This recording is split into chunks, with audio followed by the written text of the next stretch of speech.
রাজধানীর উত্তরায় গতকাল ডিএমপির পক্ষ থেকে পবিত্র মাহে রমজান এবং ঈদ উল ফিতর উপলক্ষে মত বিনিময় সভার আয়োজন করা হয়।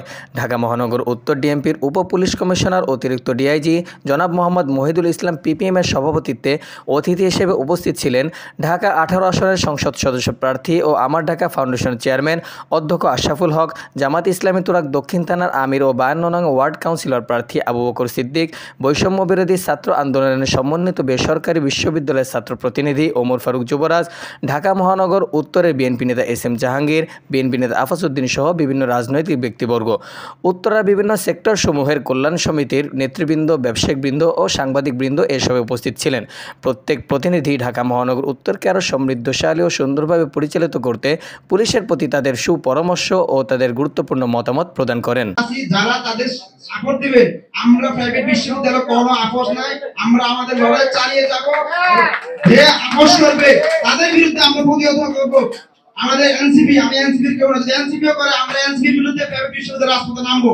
আমাদের 33টা শহীদের শপথ করে বলতেছি, আমি যদি বেঁচে থাকি ওই ফ্যাসিস্ট হাসিনার সাথে কোনো আপোষ করব না ইনশাআল্লাহ।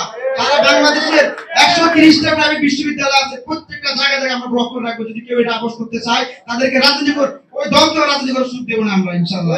জিন্দাবাদ। আমার কয়েকটা স্পেসিফিক পয়েন্ট আছে। এক নাম্বার হচ্ছে যে পুলিশের টহল বৃদ্ধি করা। আমাদের যেহেতু গ্রাম এলাকা, এখানে একটু পুলিশের টহল বৃদ্ধি করা দরকার। নাম্বার 2 হচ্ছে বর্তমানে কিছু রাস্তা হইতেছে আমাদের, সেই রাস্তাগুলো অধিকাংশ জায়গাটাই আপনার দোকানপাট দখল করে ফেলতেছে। এক্ষেত্রে পুলিশ আরেকটু ভূমিকা নিলে রাস্তা যানজটটা কমতে পারে। কোন এলাকার কথা বলছেন? আমি বাউনিয়া বা আহলিয়া এলাকা কেন্দ্রিক এলাকাগুলোর কথা বলতেছি, 52 নম্বর ওয়ার্ড কেন্দ্রিক আর কি।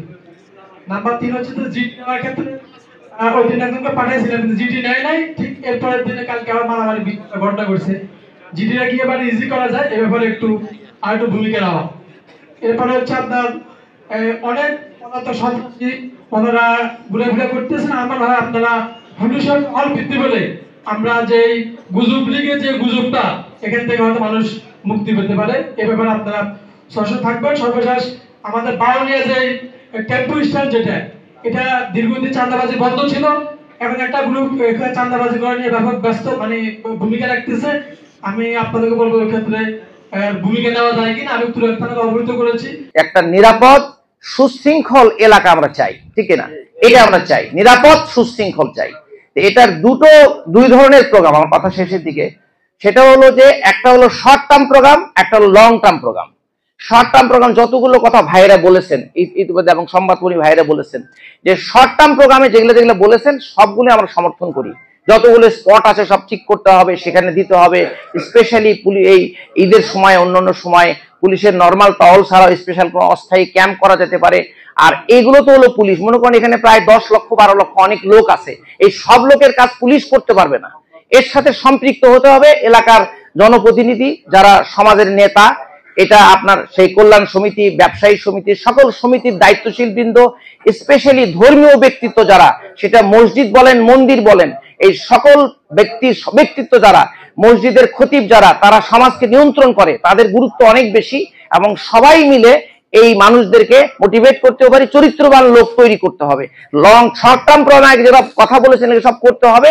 লং টার্ম প্রোগ্রামে আপনার ওনাদের সহযোগিতা নিতে হবে আর সর্বোপরি প্রত্যেকটা ব্যক্তি তার পরিবারের প্রতি খেয়াল করবে যে তার বাচ্চা কোথায় যায়, কি করে। এই বিষয়টা আমি আশা করছি।